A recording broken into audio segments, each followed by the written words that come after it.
San Antonio Soccer Examiner Chris Hockman here for Examiner.com with the MLS Week 3 wrap-up. This is the first time we're doing this, hoping to make this a weekly thing. Potentially going to add some highlights in later, but not for this one. This is just sort of a trial, see how you all like it. So let me know, leave some comments. So the story of Week 3, really rookie goalkeepers, I think. Tally Hall, not really a rookie, but certainly his first season in this big role for the Houston Dynamo. He's really stepped into it well, and we'll talk a little more about his performances later. And also Gleeson, the New Zealander at Portland, has really been a surprise. Really stepped up very well into this role that he really wasn't expecting to play. So as we get started, let's look at these matches. Let's start with the Texas teams. That's our concern in San Antonio. We'll start with FC Dallas versus Columbus Crew. Really, they're lacking a lot of discipline. They haven't covered those losses that they needed to cover. They lost a lot in the off-season, FC Dallas, and they haven't recovered from those losses. It's going to be a tough season. It's been a real tough start for FC Dallas. Next week looms as huge, the MLS Cup rematch with Colorado. FC Dallas have the potential, and they can do well, and they can make the playoffs. They just have to gel, and at the moment, they're just not there yet. The red card hurt them this week. They don't get the red card. Maybe it goes a bit better for them, but nonetheless, FC Dallas really have to improve, have to be a lot better than they have been.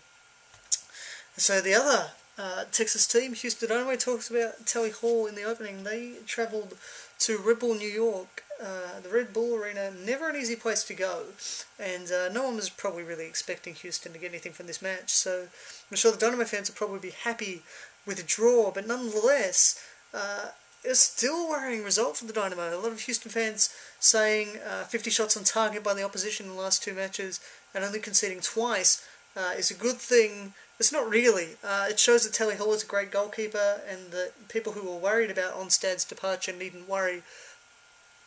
But there's still a huge gap in the defence.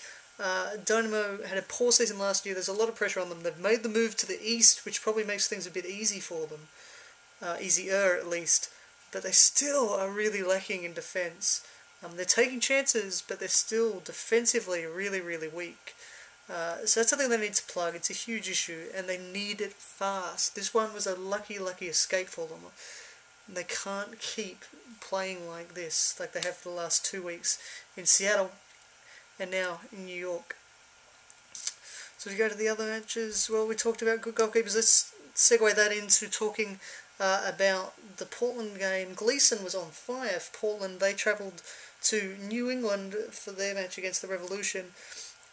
He did really well, and realistically probably saved to the match a number of occasions for New England, and not so much that he was amazing play and some amazing saves, just because he wasn't really expecting to play that role this year, and he's really stepped into it very well.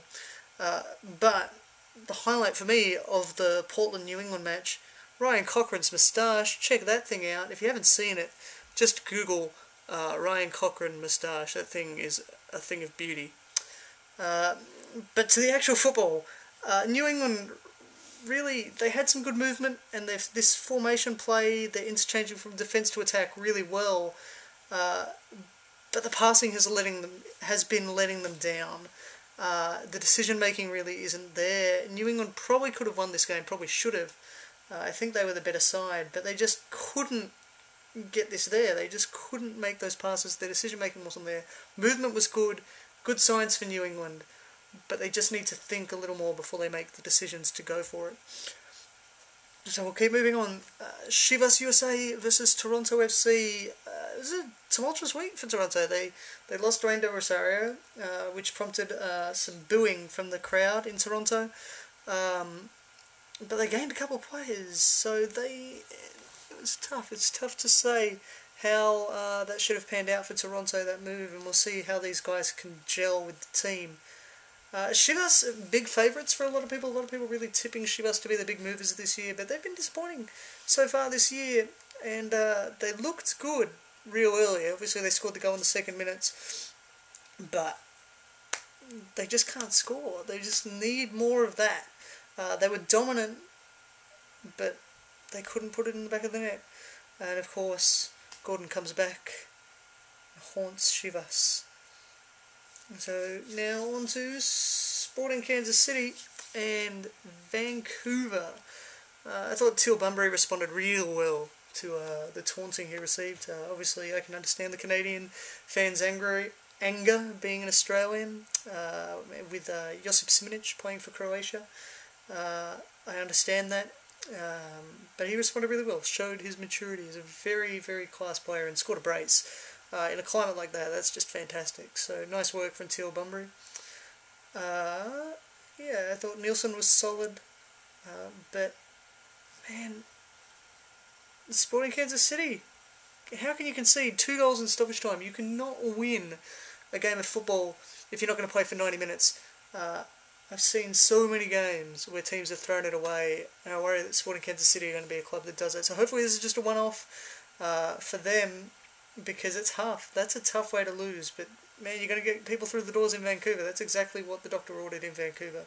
So what a great game that was. What a great finish. 3-3, and a fantastic finish at the end. Philadelphia versus Los Angeles Galaxy. That was the response Los Angeles needed. They had a heavy loss. They were disappointed. They were embarrassed. And they responded really well. David Beckham, of course, doing his job, scoring the winning... Well, not scoring the winning goal, but putting in the free kick for the winning goal. That's what he's there to do. That's what everybody knows Beckham's capable of. So it was good to see him do it. But it was a very physical game, really. And the Birchall red card, some people saying it was controversial. No, I think it's thoroughly deserved. That was an elbow, and it was to the back of the head. That's very dangerous. It was subtle, granted, and he maybe could have gotten away with it on another night, but that was, yeah, downright. I thought it was pretty blatant, and I thought he deserved to go. Put his side in a lot of trouble for something that really, I mean, middle of the park, there was no need for it. There's never any need for that, but yeah, he really put his side under it. But well done to LA. They defended well. They deserved the 3 points. So congratulations to LA Galaxy. 1-0 win over Philadelphia Union. Seattle versus San Jose. It was a good game. Another great game. The movement for the goals was good for both sides. They were both moving really well. Again, probably a little like the New England game. Passing perhaps not there, just a little bit. It's early in the season. That'll improve. Hopefully it's not a league-wide problem that we're seeing. But yeah, again, the defence were leaving gaps. They weren't really picking up the runners. They weren't responding well to these diagonal runs that sides were making. So really there's some work there for both sides to do. Yeah, and Seattle were playing really well on the ball, and they were moving well, drawing fouls. They were forcing San Jose into a mistake. These two teams are going to be very crucial in the race in the West. So this was a significant game. They played real well.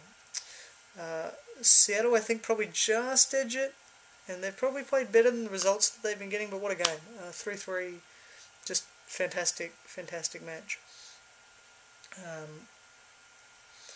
Then the last game, a little bit different, very high scoring, very one-sided. DCU, a lot of people saying that they think DCU have plugged enough holes to at least recover. I think they've still got some time, and they still need time. They haven't plugged those holes yet. They had a poor season last year. I don't think it's going to be as bad, but I still think they need some work. Colorado played just impeccably well, but DCU really helped them out. Onstad, maybe a little unlucky, but I mean, he's been around for a long time. He's a good keeper, and you know, he needs to just go back to what he knows. But having said that, Onstad really wasn't expecting to play this year. He certainly wasn't expecting to be as key a part of DC United as he is. So perhaps that's key. If they can get things happening there, DC can improve, but they just need some more time. Anyway, so that's it. That's MLS Week 3. Be sure to check us out at www.examiner.com, the website for the local. And of course, next week, the big one, FC Dallas versus the Colorado Rapids, the MLS Cup final rematch. And of course, US Open Cup action midweek. Houston Dynamo travelling to College Station, Aggieland, where they will take on sporting Kansas City tomorrow night. Thank you for tuning in. Have a good night.